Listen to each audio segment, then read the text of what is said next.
Muito bom dia, amada, querida, ungida, separada, aquela que guardou a palavra do Senhor no coração para não pecar contra ele, aquela que fez da palavra do Senhor a lâmpada para os seus pés e a luz para o seu caminho, aquela que está brilhando mais e mais como a aurora que chega ao dia perfeito. Tudo isso por causa da graça de Cristo, do seu sacrifício perfeito e da obra do Espírito que é eficaz, inequívoca e impossível de ser parada na nossa vida, na minha e na sua vida, minha amiga.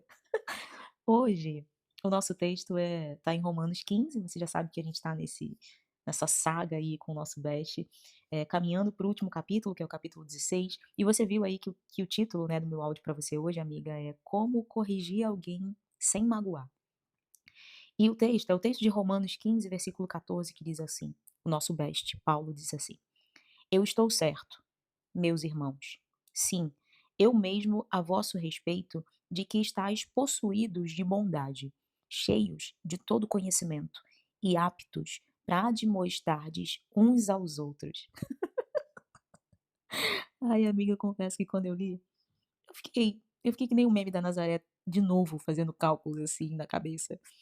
Porque, amiga, você tá com em mente aqui, com contexto, né? O apóstolo Paulo veio corrigindo um monte de coisa, dizendo: Não se ache mais do que você realmente é, não pense de si mesmo mais do que convém, apoie uns aos outros, honre a autoridade e seja hospitaleiro". E ele veio dizendo um conjunto de coisas, corrigindo um monte de coisas na igreja de Roma: "Não briguem, não entrem em dissensões por causa de comida, não fique julgando o outro que come, você que não come, não se ache superior". E ele veio fazendo uma lista ao longo dos capítulos, que começou mais ou menos que começou lá na seção mais prática de Romanos. Se você perceber, Romanos tem uma estrutura bem teológica no início e depois uma estrutura bem prática, em que ele começa a falar de coisas do dia a dia, de coisas que aconteciam naquela igreja e com aqueles irmãos. E agora, lá para as tantas, eu fiquei sem acreditar, amiga.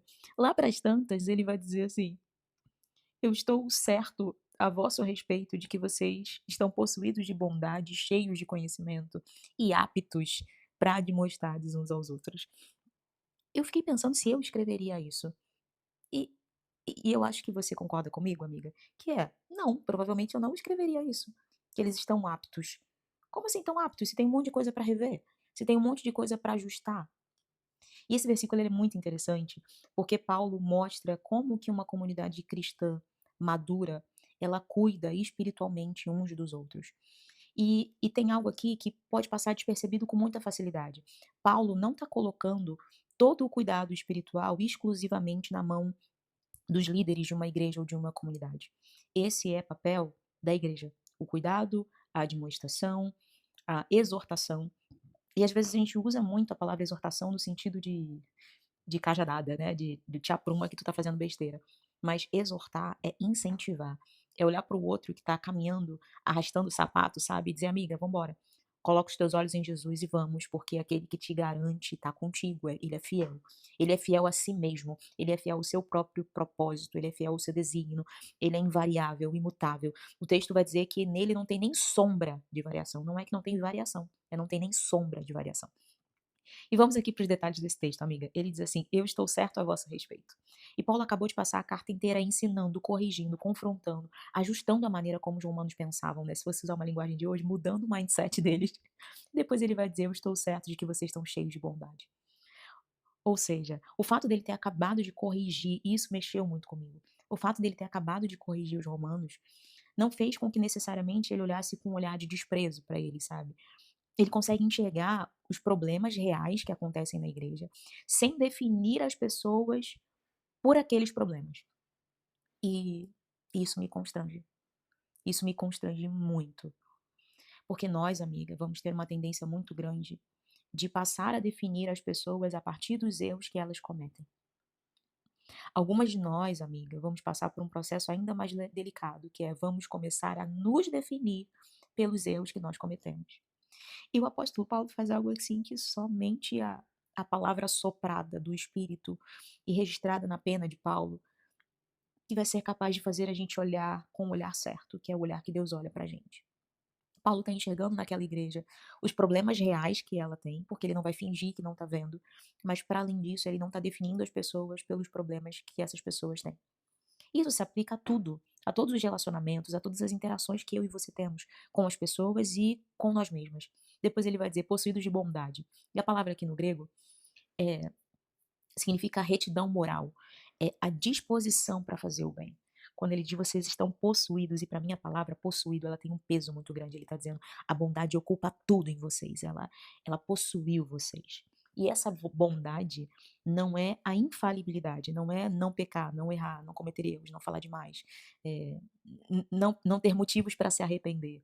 É ter sido possuída, amiga, por uma disposição para fazer o bem.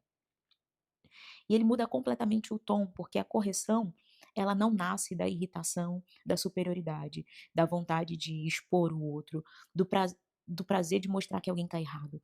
Ela nasce na disposição sincera de buscar o bem daquela pessoa. E você vai lembrar do áudio, se eu não me engano, de ontem ou de anteontem, em que nós falamos sobre abrir mão da própria vontade e fazer o que edifica o outro, fazer o que honra ao Senhor e é para a edificação do outro. Depois ele vai dizer cheios de conhecimento. E aqui nós temos um segundo elemento necessário para corrigir alguém.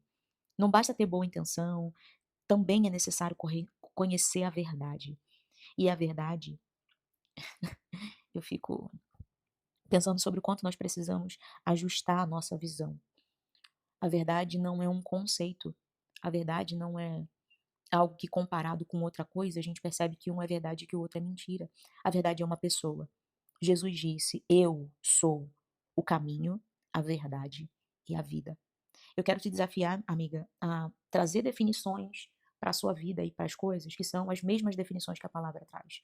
Porque, do contrário, ainda mais na nossa era, na pós-modernidade, a gente vai correr o risco de dizer, tá, cada um tem a sua verdade. A verdade é relativa, a verdade é subjetiva. Quando a gente diz a verdade é subjetiva, a gente está dizendo que a verdade é relativa ao sujeito, ao indivíduo. E não é o que a Bíblia diz. Jesus disse: "Eu sou a verdade". Qualquer pessoa que não se relacione com Cristo está correndo sério risco de viver em mentira. Está vivendo em mentira, mesmo que acredite que está vivendo em verdade.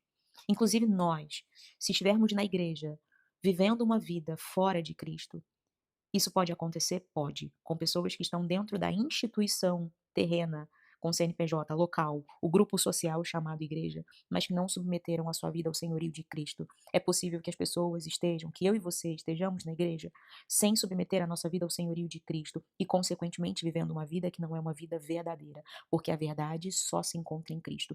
E se nós não buscarmos a verdade em Cristo, nós vamos criar para nós a nossa própria verdade. E seremos capazes de defender essa verdade com unhas e dentes, usando toda a nossa intelectualidade e os nossos bons argumentos. Mas tudo isso será mentira. Precisa conhecer a verdade. Então, Paulo está colocando as duas coisas juntas. Precisa de bondade, ou seja, de disposição para fazer o bem, e de conhecimento. O conhecimento sem a bondade, ele produz dureza. O Senhor tenha misericórdia de nós, minha amiga. Eu fico constrangida, essa é a palavra. Porque a gente pode pegar o conhecimento para se fechar numa redoma ou para ascender num lugar muito alto, quase que inalcançável, onde nós somos supostamente superiores às outras pessoas. E o apóstolo Paulo vai dizer: precisa de conhecimento, mas antes do conhecimento, precisa de bondade. O conhecimento sem bondade, ele produz dureza. E a bondade sem conhecimento, ela vai produzir um aconselhamento equivocado, mentiroso. E a maturidade cristã precisa dos dois. Depois ele vai dizer que nós estamos aptas. Ai, que loucura! Que os crentes de Roma, e essa palavra que é para nós canônica, texto inspirado de Deus, que nós estamos aptas para demonstrar uns aos outros. E a palavra aqui significa advertir, instruir, aconselhar, é colocar algo na mente de alguém para corrigir essa direção. Depois ele vai dizer no final do texto em que direção que isso acontece, porque ele não vai dizer os pastores admoestem os membros, os líderes de ministério admoestem os participantes do ministério, as professoras da escola dominical admoestem os alunos, os líderes de adolescentes admoestem os seus adolescentes. Não, ele está dizendo uns aos outros. Olha como a igreja, o corpo de Cristo, pressupõe mutualidade. Ele diz que os próprios cristãos devem ser capazes de cuidar espiritualmente uns dos outros. E isso só se faz com bondade e conhecimento. Conhecimento de quê? Da verdade, ou seja, por meio do relacionamento com Cristo, que isso é possível. Isso não significa, amiga, que a vida cristã é, é como se fosse assim: eu tenho um problema, eu marco com o pastor, eu recebo uma orientação e eu volto para minha vida. Existe uma comunidade. Uma mulher, uma pessoa cristã madura, ela pode encontrar alguém que ela confia, uma irmã da igreja e dizer: "Amiga", uma amiga, e dizer: "Amiga, eu posso te falar uma coisa? Eu acho que você não tá enxergando o que tá acontecendo com o teu coração". Tem alguém que tenha coragem de te falar essa frase? Dizer: "Ó amiga, eu acho que tu tá precisando olhar isso aqui direito". Se alguém te admoestar em amor, com bondade, com conhecimento, você vai se sujeitar? O outro lado é, você é a pessoa que poderia admoestar alguém? Por que que você não tá fazendo? Por amiga, por que que você não tá fazendo? Por que que você não tá fazendo? Levanta, levanta agora, levanta hoje, revestida do poder e da autoridade de Cristo e vai fazer. Aí na vida real, amiga, e na vida real? Imagina que, sei lá, você tá com uma questão específica com seu marido e você vai desabafar. E você espera que a tua amiga que tá conversando contigo diga: "Amiga, você tá certa, você tá certíssima". Mas ela conhece você, ela ama você, ela conhece a palavra. E ela te diz: "Eu entendo que você ficou magoada, amiga, mas você percebeu como é que você tá tratando ele?". E ela traz a palavra de isso que ela falou não é a palavra, mas depois disso, depois dessa reflexão, ela traz a palavra. E talvez a nossa primeira reação fosse: "Eu não te contei isso pra você ficar do lado dele", mas não tem um lado. A admoestação é sujeitar a nossa vida, é inclinar a nossa cervical diante de Deus, é se render.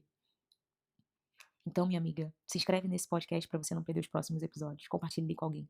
Escreve aqui como que essa palavra cortou seu coração hoje.